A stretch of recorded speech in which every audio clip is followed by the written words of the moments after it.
Good evening, students. I am Prabhakant Mali, your English teacher, and today I am going to teach you the poem Sham of Life, composed by H.W. Longfellow.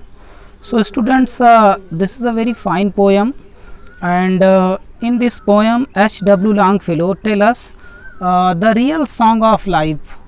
So, let's read text wise. तो आइए पढ़ते हैं students इसे, और उसके बाद जो है आपको बताते हैं कि मैं कंटिन्यू पढ़ा रहा हूँ इस समय। फर्स्ट चैप्टर इसका जो 10th का था फाउंटेन, मैं इसे पढ़ा दिया हूँ।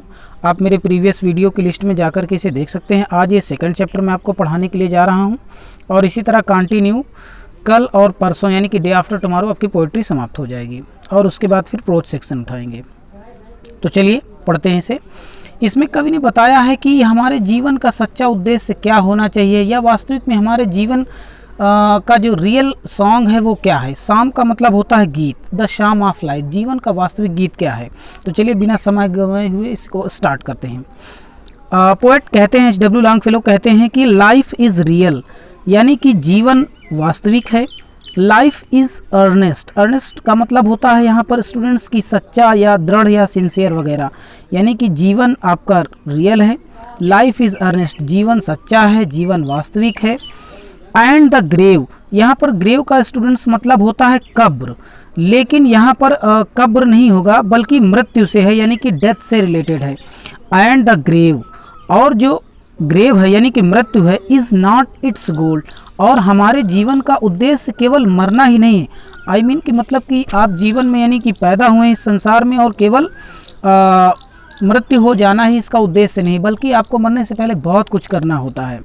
तो आई होप समझ में आया होगा आपको। दो लाइन, लाइफ इज़ रियल, जीवन वास्तविक है। लाइफ इज़ अर्नेस्ट, और ये जीवन सच्चा है। एंड द ग्रेव, और केवल ग्रेव ही यानी कि मरना ही नहीं, इज़ नॉट इट्स गोल, गोल का मतलब होता है लक्ष्य। बहुत इंपॉर्टेंट लाइन ये तीसरी कही गई है, समझिएगा स्टूडेंट्स। डस्ट का मतलब होता है मिट्टी या धूल। डू आप, आर्ट का मतलब बने हुए हो। डस्ट मिट्टी से, डू आप आर्ट बने हुए हो, आप मिट्टी के बने हुए हो। To dust returnest, to dust यानी कि मिट्टी में ही, रिटर्नेस्ट यानी कि मिल जाओगे, यानी कि जो मनुष्य का शरीर है वो मिट्टी का बना हुआ है और मिट्टी में ही मिल जाएगा। Is not spoken of the soul, यानी कि ऐसा आत्मा के बारे में नहीं कहा गया है, यानी कि हमारा जो शरीर है ये मिट्टी का बना है, एक दिन मिट्टी में मिल जाएगा, और उस मिट्टी में मिलने से पहले हमें बहुत कुछ करना है। हालांकि व्यक्ति का शरीर मरता है लेकिन उसकी आत्मा नहीं मरती है। तो अगर इसकी बात की जाए तो इसमें राइमिंग वर्ड की तो गोल का जो है सोल बनता है, अर्नेस्ट का रिटर्नेस्ट बनता है। क्वेश्चन की बात करें तो बनेगा कि मनुष्य का शरीर कैसे बना हुआ है, तो मनुष्य का शरीर मिट्टी से बना हुआ है और मिट्टी में ही मिल जाएगा। और क्या ऐसी चीज़ है जो नष्ट नहीं होती, जो हमारी स्पिरिट है, सोल है, वो नष्ट नहीं होती है। चलिए next stanza. Not enjoyment and not सारो, इंजॉयमेंट का मतलब होता है स्टूडेंट आनंद मनाना। नॉट इंजॉयमेंट, ना केवल आनंद मनाना, एंड नॉट सारो, और ना केवल दुख भोगना। Is our destiny in our way, यही हमारे जीवन के अंतिम उद्देश्य या मंजिल नहीं है, यानी कि इस जीवन में केवल सुख भोगना, दुख भोगना, यही हमारा एम नहीं होना चाहिए, यही हमारी मंजिल नहीं होनी चाहिए। बट लेकिन मंजिल होनी क्या चाहिए स्टूडेंट्स, आइए समझते हैं नेक्स्ट लाइन में। बट टू एक्ट, बल्कि हमें ऐसा काम करना चाहिए। एक्ट मतलब यहाँ पर एक्ट से ही बना हुआ एक्शन, कार्य। बट टू एक्ट, लेकिन हमें ऐसा कार्य करना चाहिए।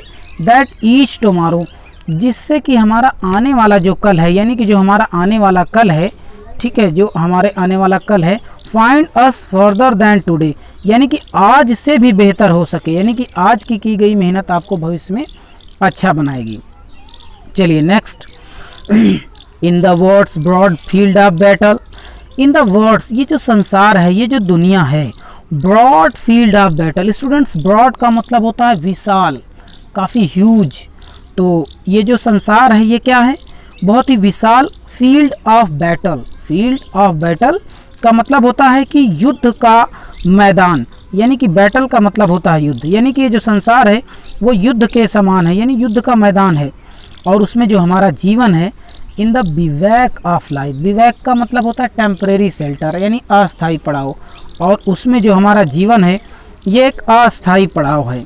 तो इसमें हमें क्या करना है कि be not like dumb driven cattle. Cattle का मतलब होता है स्टूडेंट्स मवेशी, और डम का मतलब होता है गूंगा बहरा। तो हमें इसमें गूंगे बहरे यानी कि कहने के भेड़ मवेशियों की तरीके जीवन नहीं व्यतीत करना है। उनका क्या लाइफ है, एक ही जगह पर बंधे हैं, आपने चारा डाला, वो खाएं सो गए, तो उनके जीवन में कोई उद्देश्य नहीं। अगर इसी तरह हम भी करते हैं कि सुबह उठे, खाए पिए, सो गए, तो फिर हमें क्या अंतर होगा, मतलब हमें हमारे में और जो कैटल्स हैं, जो एनिमल हैं, क्या अंतर होना चाहिए, मतलब कि हमारे जीवन का एक अच्छा एम होना चाहिए। और इस समय आपका एम यही होना चाहिए कि 100% अपनी सारी ऑनलाइन क्लासेस अटेंड करें और अच्छे से खुद को प्रिपेयर करें। चलिए, be a hero in the strife, बल्कि क्या बनना है, बी अ हीरो, एक नायक की भांति करना है कार्य अपने। इन द स्ट्राइफ, स्ट्राइफ का मतलब होता है स्ट्रगल, संघर्ष में एक नायक की भांति काम करना है। तो इस समय हमारे जीवन में बहुत संघर्ष हैं, तो हमें एक नायक की भांति एक अच्छा करने की ज़रूरत है। सबसे लास्ट स्टेंजा बहुत ज़्यादा पूछता है, let us then be up and doing. Let us इसीलिए लास्ट में कभी आह्वान करता है कि आओ, बी अप एंड डूइंग, अपने कार्यों को करना जारी रखें, विथ अ हार्ट, पूरे मन से। विथ अ हार्ट का मतलब होता है पूरे हृदय के साथ, पूरे मन के साथ कार्य को शुरू करें।